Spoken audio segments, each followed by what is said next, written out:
আজকে অনেকগুলো দিন পরে আকাশটাকে কিন্তু বেশ অন্যরকম লাগছে, মানে নিজের রঙে ফিরে আসছে আকাশ আমাদের। এ কদিন যাবত তো পুরো একেবারে ধোঁয়াশা ধোঁয়াশা ছিল, তবে এই দেখো এক ফালি রোদ দেখা যাচ্ছে এখনো। হ্যালো বন্ধুরা, সবাই কেমন আছে? আশা করছি সবাই খুব ভালো আছে। আর আমি সঙ্গীতার ঘরের আরও একটা নতুন ব্লগে তোমাদের সবাইকে স্বাগত। তোমাদের সবাইকে অনেক ভালোবাসা জানিয়ে আজকের ব্লগটা শুরু করলাম। আর আজকের ব্লগটা একেবারে বিকেল থেকে শুরু করলাম।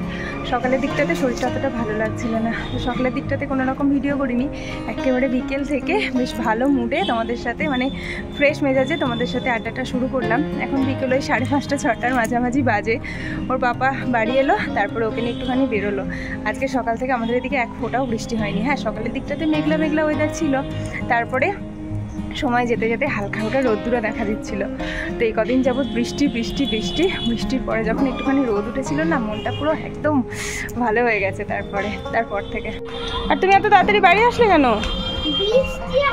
তো তোমার গা তো ভেজা কেন? তো কোথায় গেছিলে আজকে, পার্কে না মাঠে? তুমি চটি না পরে দৌড়চ্ছ তো? পাপা আসছে কই, তাকাও, মুখটা দেখি। আর আমাদের ছাদের গাছগুলোর অবস্থা দেখো, কে করলো? না, কেউ করেনি, এটা বর্মশাই নিজে থেকেই করেছে। কি বলতো, প্রত্যেকটা গাছের গোড়ায় এত পরিমাণে জল জমে গেছিল, যার কারণে এই উপায়। ওই এক্সট্রা জলটাকে কিভাবে সরাবে, তার জন্য এই বুদ্ধি বর্মশাইয়ের মাথা থেকে বেরিয়েছে। তো তোমরাও যারা একেবারে ভাবছো কি করব, তারা কিন্তু এই উপায়টা ফলো করতে পারো। এক্সট্রা জলটা কিন্তু এই দেখো সারাদিনে কিন্তু সব জল ঝরে গেছে। আর গাছের গোড়া পচে যাওয়া মানে পুরো গাছটাই নষ্ট হয়ে যাওয়া। তো প্রতিটা টবই কিন্তু এইরকম করা। এর আগের বছরে তো আমরা ড্রাগন খেয়েছিলাম নিজেদের গাছের, একেবারে অপূর্ব স্বাদ। এই দেখো আবারও ছোট্ট একটা ড্রাগন হয়েছে, আমার এক্ষুনি চোখে পড়লো। গাছগুলো এই দেখো গো, পিঁপড়ে লেগে গেছে। আরও একটা হয়েছে, তবে সেটা কোথায়, সেটা একেবারে ছোট। এই দেখো আর একটা, এটা একেবারেই ছোট। কি করছিস তুই? এটা ওর খেলা, জামা কাপড় মেলার ক্লিপের সাথে যত খেলা ওর। ও তুই তো ঘেমে গেছিস সোনা। হ্যাঁ চল জামা কাপড় ছাড়িয়ে দিই, চলো আবার জামা কাপড় ছেড়ে আসবো। ট্রেন, আচ্ছা ট্রেনটা বানিয়ে নিই, তারপরে যাবো। দেখি ট্রেনটা কেমন হচ্ছে। এটা ট্রেন হয়ে যাচ্ছে, এটা বেঁকে যাচ্ছে। এই ঘুরঘুরি খেলা করে এসে পুরো হাঁপিয়ে গেছে। কোথায় গেছিলি আজকে, পার্কে না মাঠে? দিয়ে মাঠে জল নেই? পড়ে গেছিস নাকি? চলো বাবা, ঘামে পুরো গা চপচপ করছে। চলো, ট্রেন আর বানাতে হবে না। এই তো পুরো ইয়ে হয়ে গেল, রাউন্ড হয়ে গেল। রাউন্ডটা নয়, কি বলে এটাকে, সার্কেল হয়ে গেল। হ্যাঁ সার্কেল হয়ে গেল। ট্রেন কি করে হলো? তো আর একটা দিলেই তো সার্কেল হয়ে যাবে।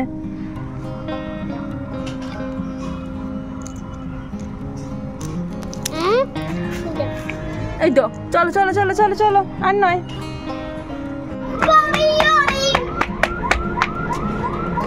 এটা কি ট্রেন বলতো বাবাই? কি ট্রেন বল? হাজারদুয়ারি। আর কদিন পরে রাত হয়ে যাবে, হাজারদুয়ারি দেখা যাবে না। টাটা হাজারদুয়ারি।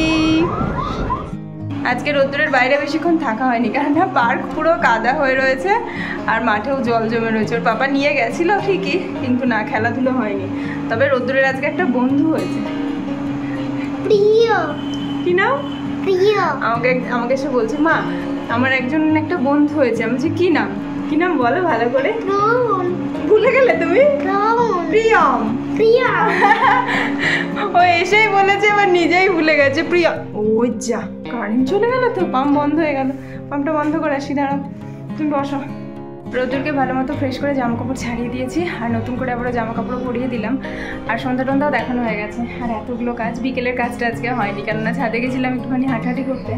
অনেকগুলো জামা কাপড় আছে, আর আজকে অনেকগুলো জামা কাপড় ধোয়া হয়েছিল, কেননা আজকে তো বৃষ্টি হয়নি, তাই সব জামাগুলো শুকিয়েও গেছে। তো এখন আর সময় নেই, বর্মশাই ছাদে থেকে চলে এসছে ওর গাছপালার কাজ করে। এখন একটু চা বানাতে যেতে হবে। তো চাটা খেয়ে নিয়ে তারপরে নয় ভাজাতে বসবো, কেননা অনেকগুলো জামা কাপড় তো বেশ সময় লাগবে, অনেকটাই সময় লাগবে।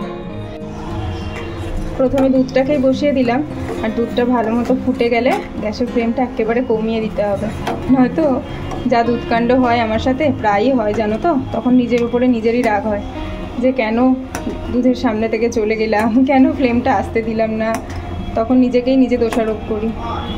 বিকেল করে ভাবলাম আকাশটা পরিষ্কার হয়ে গেল, কিন্তু সন্ধে হতে হতেই আবার ঝমঝমিয়ে বৃষ্টি নামলো। এখন একটু কমেছে, এখন ওই 8টা মতো বাজে, কিন্তু সন্ধে হতে হতেই ভালো মতো বৃষ্টি হলো। এখন বেশ ঠান্ডা ঠান্ডা হাওয়া দিচ্ছে। চা খেয়ে নিয়েই এতগুলো জামা কাপড় ভাজিয়ে নিয়েছি, এবার জায়গা মতো তুলে দিতে হবে। কত ধরনের আম আছে, প্রত্যেক দিন এক একটা নতুন আম আসছে। এটা একেবারে গাছ পাকা লক্ষণভোগ আম, দেখো দেখতে কি ভালো, আর কালারটাও কি সুন্দর।